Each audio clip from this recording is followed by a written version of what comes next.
Hello and welcome to Warframe. My name's Todd, also known as Mech, and this is of course Warframe. Last time we left off completing the missions required to complete a couple objectives for the Phobos Junction. The episode there went a little bit longer than I was expecting, and that's okay. These episodes will be a little bit longer. This time around, I'm going to talk a little bit about the event that just appeared for this weekend, and then we're going to do some stuff with the mastery and build a thing or two, and we'll be making our way. But starting off, this weekend an event appeared, which was a tactical alert, and it's been a while since one of these appeared. When this appears, it appears with a set of missions that you can do in a row. So you complete the first one, then you can complete the second one, third, and then fourth. And each one gives you very good rewards.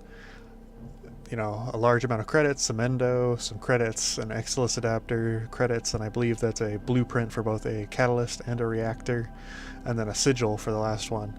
I would do these this week, but honestly, the only one I think I'd actually have a good chance of completing is the first one, and it wouldn't be that great of a chance to begin with. The alert this time around is Proxy Rebellion, which means that it's all Corpus robots that you'd be fighting. And it's not easy in any way, shape, or form to do those tactical alerts. It's sort of an endgame event. And just to show off, the first one is a 15 to 20 mission, which we'd have a good chance of doing, but you can see enemies up to level 30 there.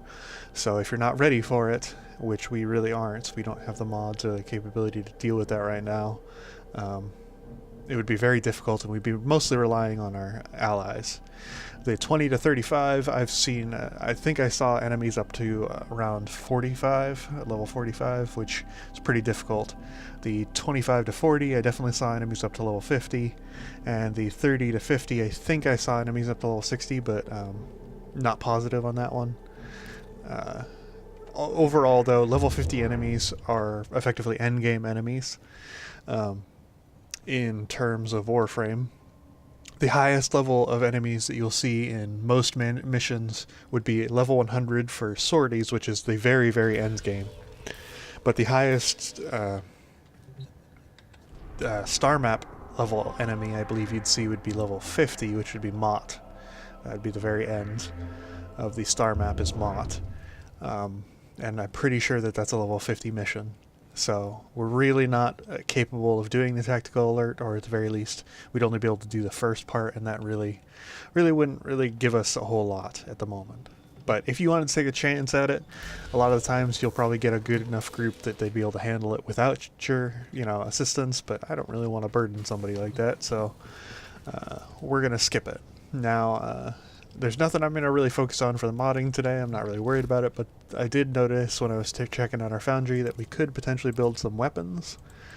I don't think I really want to build any weapons at the moment, but I do want to make sure that we start our Arcwing, because I'm not sure when we got the requirements for that, but we definitely want to start building that up.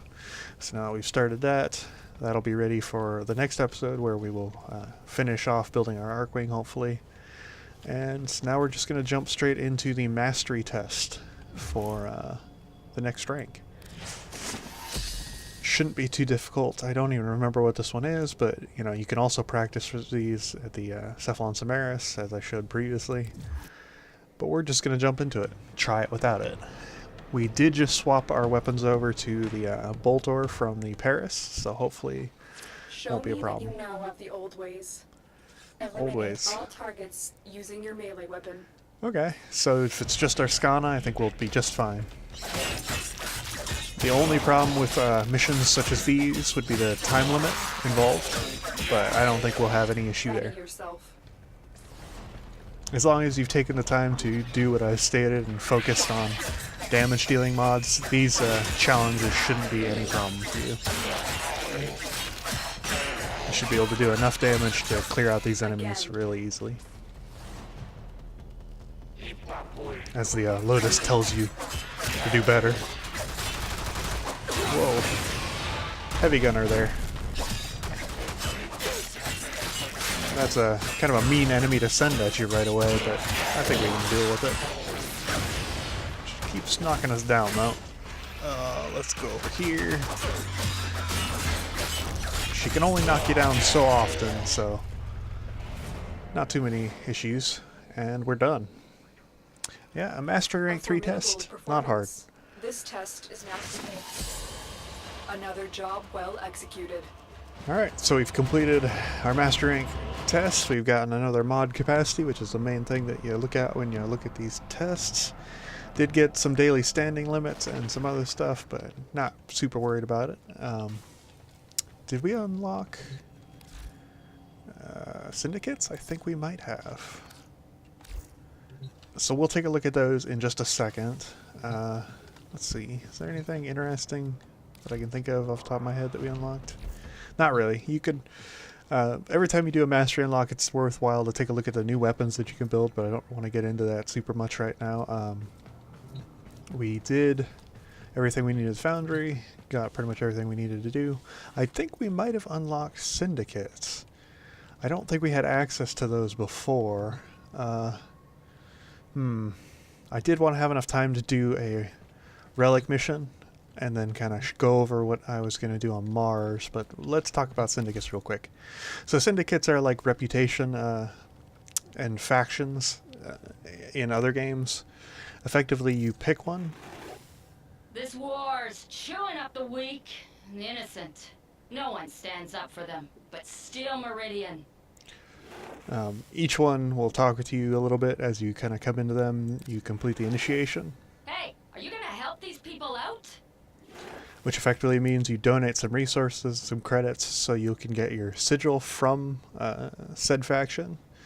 And then you will be able to start earning reputation if you apply that sigil to a Warframe. You know, last time, in my main account, I did focus on Steel Meridian. And you know what? I'm going to do that again. I'm going to just follow down the same path that I did before because I really like Steel Meridian as a reputation. I like their ideals. Alright, I'm impressed.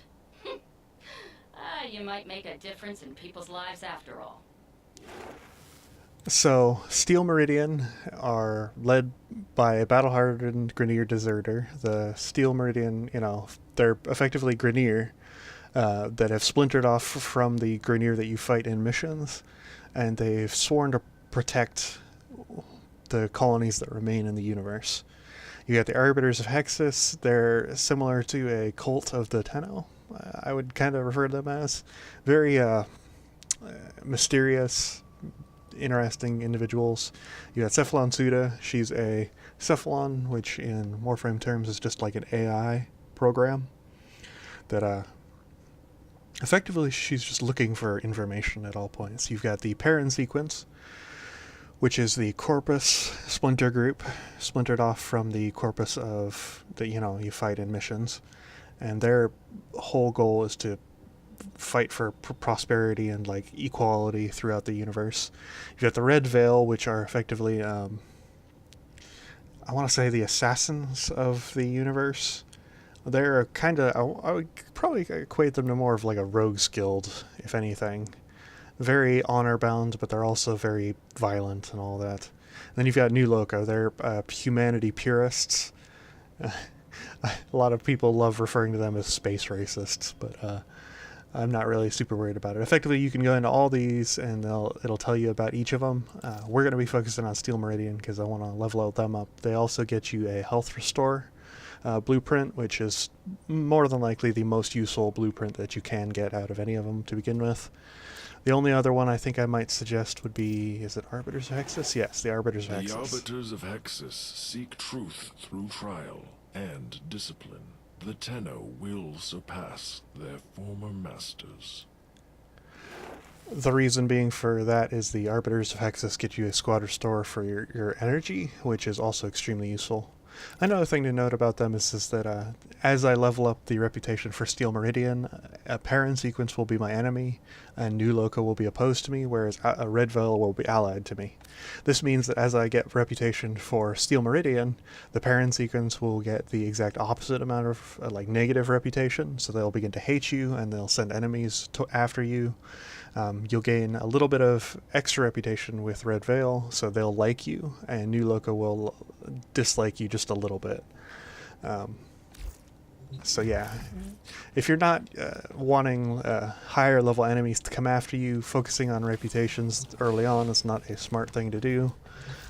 You can, of course, do it after you've completed your initiation. You can, let's go into Regalia and put on a sigil. So this is all the sigils we've earned so far. We've earned the Jackal sigil, the Link sigil, Stalker sigil. But if you apply the Steel Meridian sigil, you actually begin to gain reputation with Steel Meridian. Now, I don't really want to do this just yet, because, as I stated, if you gain negative reputation with the other factions, they will send enemies after you, which can become very problematic early in the game. So it's probably best, until you're really ready to deal with reputations, to not really worry about them. But let's see, we were going to do a Lith Relic. We're going to try and do 2 of them if we're able to do, which is just a basic Lith Void Relics. We're going to go, yeah, let's stay public.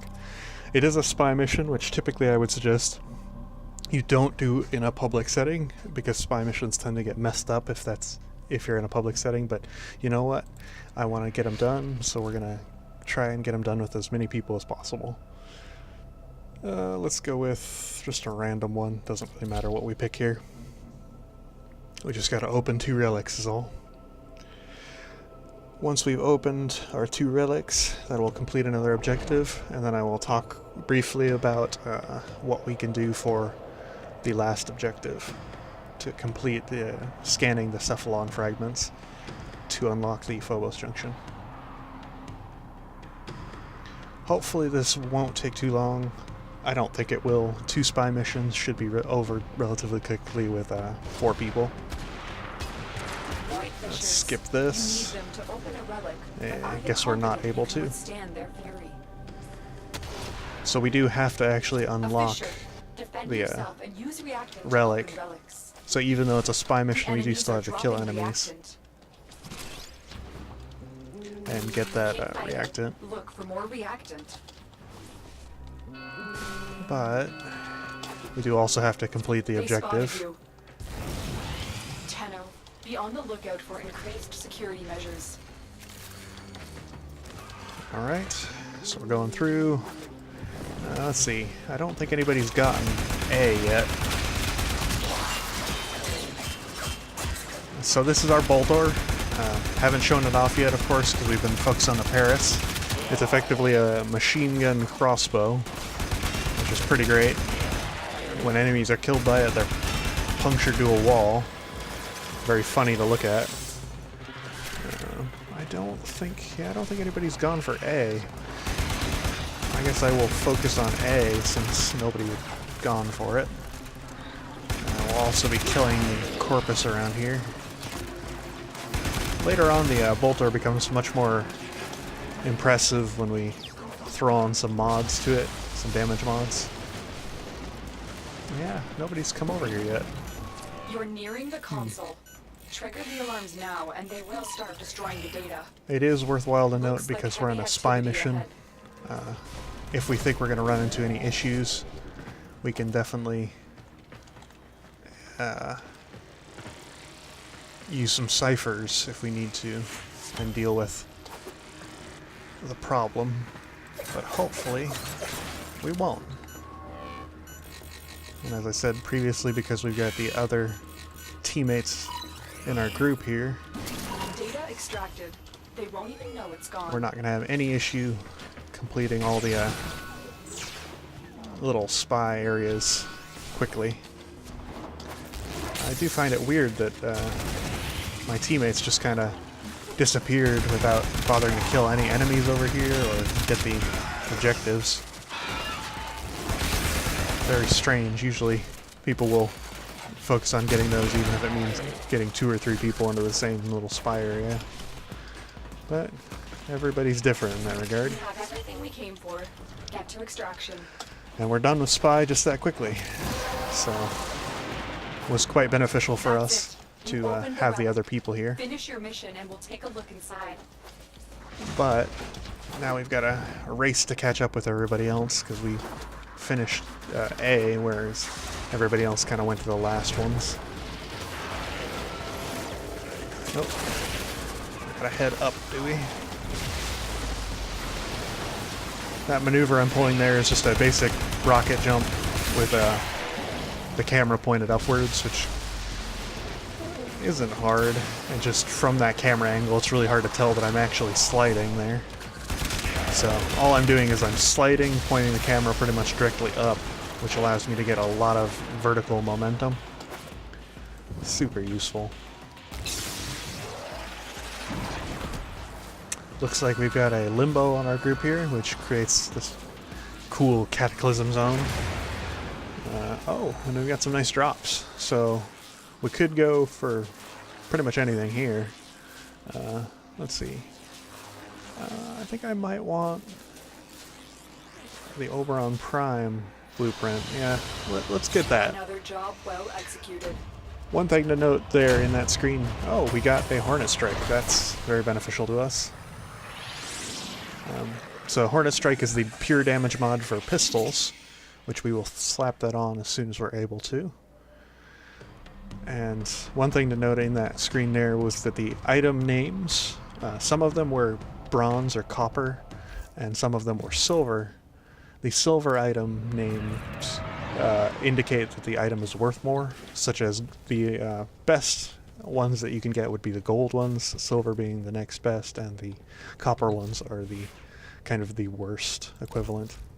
Let's see, can we throw a mod on here yet? Don't really have the ability to throw a mod on here yet. Oh, we do have the ability to throw a puncture mod on, which is something. It's at least something for the moment. So the Hornet Strike is our pistol damage mod. We're going to take off Perpetual Agony because we really don't need it. We're going to take off Trick Mag.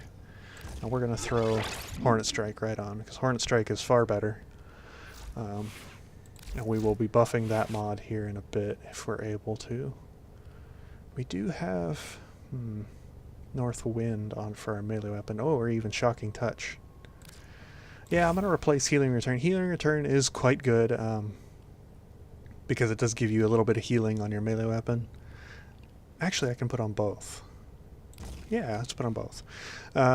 So usually you wouldn't want Healing Return on in place of damage early on, just because you really need a lot of damage to make up for things, but typically 2 elemental damage mods is all you'd really need most of the time. You don't need any more than that unless you're going for a specific build. I like the radiation damage that we can throw on our weapon. Radiation is quite good unless you can get corrosive. Corrosive is a little bit better, but we don't have the ability to get either of those at the moment. Alright, that's enough playing around with mods. Alright,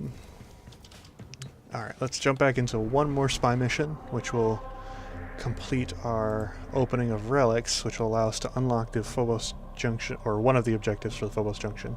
The other objective, which is Cephalon Fragments, we'll probably do next time. Yeah, we'll do that next time. I was going to cut that out of an episode, but I think I can leave it in just to show it off, because farming for Cephalon Fragments isn't hard, it's just very annoying and tedious, but we'll do that next time. Kind of show it off. I've shown off what they look like. They're not super hard to find, they're very large in missions, but we will have to actually do 3 missions to find every single Cephalon Fragment we need for that junction. It'll also lead into a nice little segment where hopefully we can find them fast enough and then complete the junction next time. For now, we're just going to complete another relic, and that will kind of close out what we are doing this time around. Tenno, you are here to infiltrate data vaults and retrieve highly sensitive enemy information. There are void fissures in the area. Use these to crack open a relic. Alright. Can do. You're near a fissure. Use that reactant to open a relic. Don't forget the reactant. You need more to open that relic. It is definitely worth it to, every time you see a fissure, to kill all the enemies around it just so you can get your reactant. Tenno, be on the lookout for increased security measures. If you do not kill all the enemies around. A little alarm there. Forgot to silence that. If you don't kill all the enemies around it, you won't, potentially anyway, get enough reactant to open your relic, and that just sucks.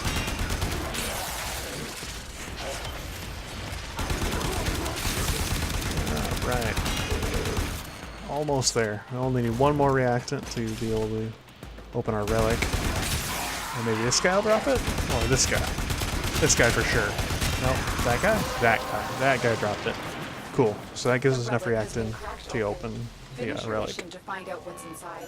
And now we'll just complete our little spy mission. None of the scanners have detected you.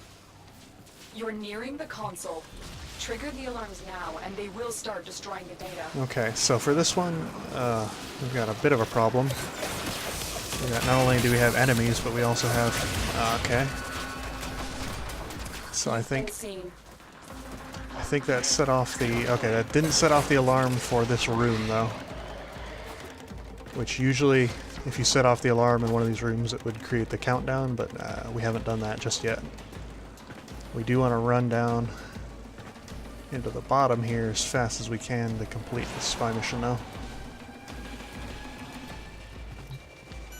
Alright, we're good there. We will hack into the computer. Crazy mad hacking skills, and done there. Excellent work. A clean extraction with no alarms. So hopefully my compadres have stopped talking about how to customize the ship, which I have talked about in previous episodes. If you wanted to look at that, you could look back at some previous episodes and find out how to do that. Alarms And actually do some the location spying is returning here. to normal security levels.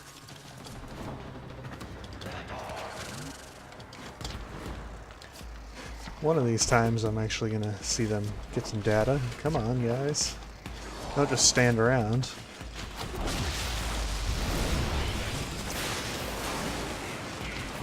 Alright, so I think somebody's in C? I can't really tell from here, but I think he's in C. I'm going to head towards C just to make sure. It doesn't look like anybody's in B then. I'm going to change my mind here and head towards B because it's better to spread out, as I said previously, and get all of them done. It's hard to tell where he is because I can only kind of see him through the wall. Okay, yeah, he passed B, so we'll do B. If you trigger the alarms now, the enemy will start destroying data. Oh, we got some laser grids. Let's see, what do we have here? Just some laser grids? Just laser grids, alright. We'll jump through here. I don't know if I'm going to be able to get past this one easily. Alright, yeah, it was relatively easily. Okay, we're going to run in here, and typically in here there's a way to disable lasers, which is super useful. I'm going to pop this door open. Hopefully not set off the alarm. Yeah, set off the alarm instantly. Data destruction is imminent. No, that's not great. Now hopefully they will pop it before any issues. Okay, cool. So usually you don't want to rush into that room because of that camera, but you can bypass that camera by just going around it, but oh well. That's the one reason why you don't do spies with other people, because sometimes they'll mess it up for you. Alright, rushing through it. We've got our reactant already. Everybody else has their reactant. You can tell by the number 10 by their names. With the, like, the little flame for the reactant. And we're just going to run through. Make our way past everybody. And make it to the end. Awesome. That's how you do that. Let's see.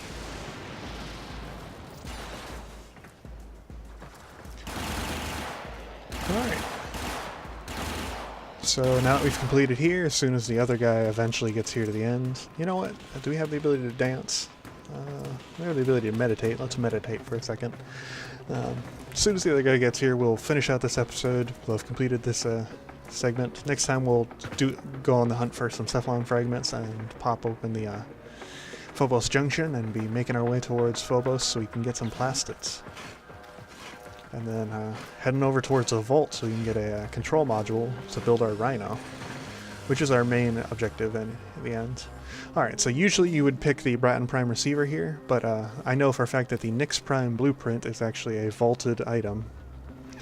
And vaulted items I will go over here in a second, but we're going to want that Another item. job well executed.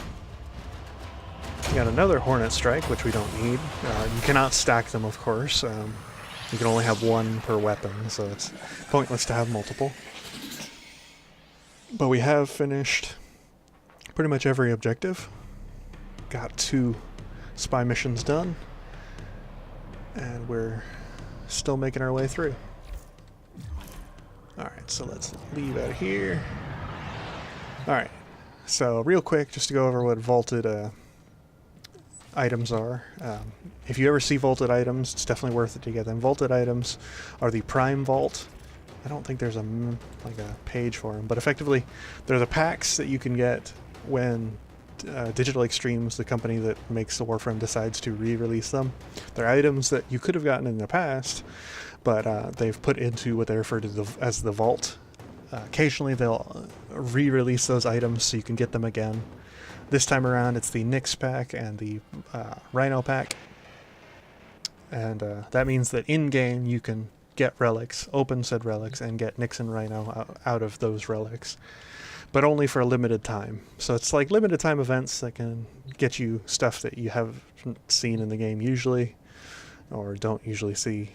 So definitely, if you're looking for specific stuff that you can't get normally, waiting for vaulting, or unvaulting that is totally worth it. But it's just another reason why you need to keep on top of what's happening in game to make sure that you're getting all the cool stuff. But that finishes our episode this time around. Until next time, goodbye.